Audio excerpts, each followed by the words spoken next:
Hello, ഇന്ന് ഞാൻ മാമന്മാരുടെ വീട്ടിലോട്ട് പോവുകയാണ് കേട്ടോ. പ്രത്യേകിച്ചൊന്നുമില്ല, അൺഎക്സ്പെക്റ്റഡ് ആയിട്ട് പോയതാണ്. കാരണം ചെറുതായിട്ട് എന്നോട് BP മോളെ ഞാനിപ്പോൾ വരാം, നാളെ വരാമെന്ന് പറഞ്ഞിട്ട് പോയി.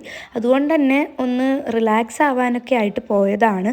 അപ്പം നാരങ്ങ വെള്ളത്തിൽ ഉപ്പിട്ട് കുടിക്കലായിരുന്നു പിന്നെ അങ്ങോട്ടുള്ള പണി കേട്ടോ. അപ്പോൾ ബസ്സിൽ പോയി കുറേ കാലങ്ങൾക്ക് ശേഷം പിന്നെ ചെറിയമ്മായി കത്തിയൊക്കെ വെച്ചുകൊണ്ടിരുന്നു. ഇത് പിന്നെ ചെറിയമ്മായിയുടെ മോനാണ് കേട്ടോ. അപ്പോൾ അവൻ്റെ അടുത്ത് കുറച്ച് നേരം സംസാരിച്ചു.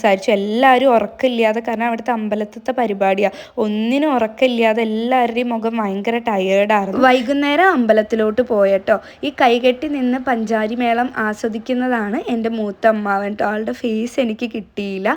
അത് കഴിഞ്ഞ് കുറച്ച് നേരം അവിടെയൊക്കെ നിന്നിങ്ങനെ ആസ്വദിച്ച് പിന്നെ ആനേനെയൊക്കെ കണ്ടു. ആനയെ കണ്ടാൽ എനിക്ക് സങ്കടം വരിക, കാരണം ഇത്രയും വലിയ തിടമ്പൊക്കെ ഏറ്റി പോവുമല്ലേ.